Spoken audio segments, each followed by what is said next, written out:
But value is often misinterpreted, is that Giannis is talented. They're in a 5-game losing streak, and they've lost to bad teams. Why? Because he's a talented player with absolute limitations who needs lots of help from somebody else running the show. Drew Holiday's out with COVID or COVID protocols. They can't win. So this is what I always talk about. Kevin Durant's great. Warriors won before him. Warriors now with Steph back and winning after him. The Nets have been on winning streaks. When he doesn't play, Kevin Durant's talented. Valuable? I'm not saying he doesn't have some value. It's not zero and a lot. But this Giannis thing has always been, we're always saying that he's going to be the next LeBron. He's going to be the face of the league. No, he's just a talented guy. There is no next LeBron. There is no next LeBron. He's the greatest player maybe ever, and certainly in the last 15 years. Everybody kept telling me every golfer was going to be Tiger Woods. There's one Tiger in the history of the planet. There'll never be another Tiger. There'll never be another guy that takes over a sport like golf for 10 years. There's never going to be another Serena. I'm not saying athletes don't get better, but when you get these once-in-a-lifetime athletes, there is no other Usain Bolt. It's not like some guy's going to clip a second off his time. Like, you just get these generational elite. You're not going to see it again. There is never going to be a Jordan. Jordan was a scorer. LeBron's much more about distribution and kind of engineering both sides of the ball. But there is no Jordan. Kobe was close, but he's no Jordan. There's never going to be another LeBron. So anytime Zion's not as good as LeBron. Giannis isn't close to it. Giannis can't shoot. Giannis shoots 82% within 3 feet. The minute he gets within 3 to 10 feet, he shoots 33%. That's his game. He's really good around the rim. Then it all dries up. He can't shoot free throws. He can't shoot threes. And I'm ranting. Alex Curry with the news. No. Turn on the news. This is the Herd Line. There's no next LeBron. Can we just stop saying that? I'm with you on that one. We're going to get to LeBron in a second, but we're going to start with the big news that came yesterday. The Eagles traded away Carson Wentz, paving the way for Jalen Hurts to be the starting quarterback next season. But the job is not just going to be handed to him. Philadelphia reportedly plans to bring in competition for Hurts this offseason. Now, I'm all for a little healthy competition. I think it keeps people on their toes, keeps them from being lazy, keeps them working hard. But you just got out of kind of a messy quarterback situation, and the same day you come out and say this to your quarterback? What is it saying? Is it saying Philadelphia overdrafted Jalen Hurts? You draft a quarterback in the second round, you're saying he's a franchise quarterback. Yeah. Now, you draft a quarterback in the fourth round, you're saying he's a project. But if you go in the second round and draft a quarterback, and by the second year you're not sure, you probably drafted the wrong guy because you're seeing him every day at practice. So to me it says, because I always thought he was a third-round quarterback. I didn't think he was like a second-round pick. So it tells me you overdrafted him.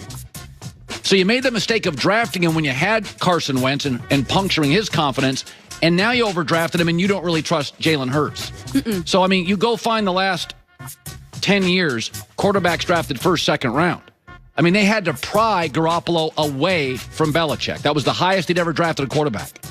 Okay? So if you don't think Jalen Hurts is your quarterback, either overdrafted him or you're screwing up the quarterback room again.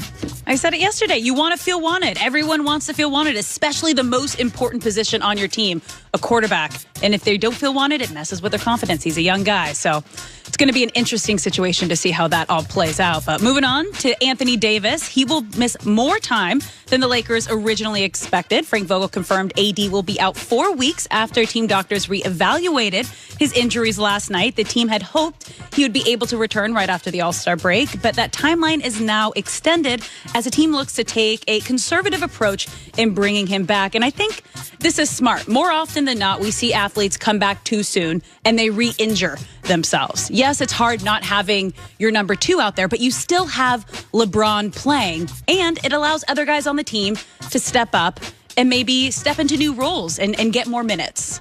I mean, I just think Anthony Davis is the best 2 in the history of the league. Yeah. I've never felt you can rely on him I think he's super talented. I don't think he has the personality, the drive, the toughness to be a 1. But we confuse that because he's so gifted. So we think he's a 1. James Harden, by the way, is a 2.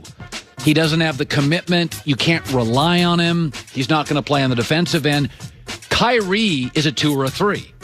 So we confuse. Oh, he's talented. He's a 1. No, LeBron's a 1. Chris Paul's a 1. Chris Paul doesn't have to be the most talented guy. He's a 1. Steph's a 1. Yep. And so Anthony Davis, to me, is I can't rely on him physically. I thought he had a bad year to start this year. Offensively, he was down in every category. So as long as your expectation with Anthony is he's a great 2, then it's all good. Then it's all good.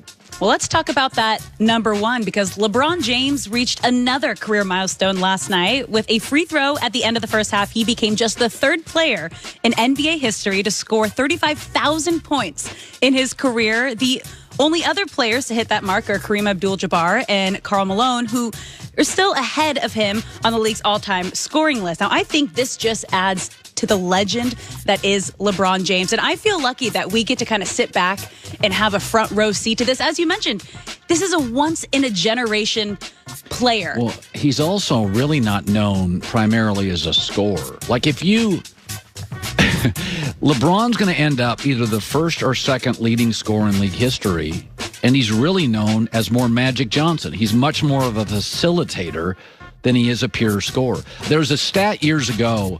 My favorite LeBron stat ever is a high school stat. So LeBron James, his junior year of high school, and I'm not exact on the numbers, but he averaged something like as a junior in high school, 25 a game. And he went from 18 to 25. So you would think his senior year in high school, he averaged 40. Yeah. He averaged 1 point more. In high school, what does that tell you? LeBron's never been about just taking over a game and scoring all the points. He's always been a facilitator at his heart. That's the core of who he is. So, and all the way back to high school, he could have scored 40. It wasn't what he was about. And so the fact that he's going to end up the 1st or 2nd scorer, and it's not really his go-to, that's one of his greatest arguments as the greatest player. That would be like Michael Jordan finishing all-time number 1 or 2 in assists when Michael was a scorer and say he also had the most assists in NBA history. You'd be like, that's not even really his thing. When you can dominate something that's not your thing. Jordan was a scorer, and that's where all his numbers lie. LeBron is a facilitator, and his offensive numbers from scoring blow everybody outside of Kareem away. It's incredible. I love it. Alex for the news. Well, that's the news. And thanks for stopping by. The Herd Lie News. You know, I've been saying this for the last year. I'm over the Dak Prescott contract situation. Pay him or not. About a year ago, I kept bringing people on from Dallas, and they were like, "Oh, he's going to get the contract." And I said, "Listen, if you date somebody for 8 years and you don't commit to a marriage, you're probably not going to get married. Like, you're just making excuses now. Well, we can live together. We can hang out." At 8 years, you make up. My wife told me, listen, you get about an hour. Make up your mind. She just said, it was like, listen, you got about 45 minutes or I'm out of here. So not that I'm not completely happy and wouldn't have done it anyway. But the point being is commit to something or not. So my thing always with Dak has been if they wanted to pay him, they would have. They could have paid him 4 years ago. They could have paid him 3 years ago. They could have paid him last year. They won't. They're not paying him.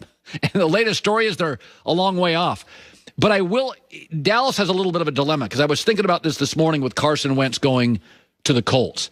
There are certain divisions where the quarterback play is so great, you have to really constantly evolve. Take the NFC West.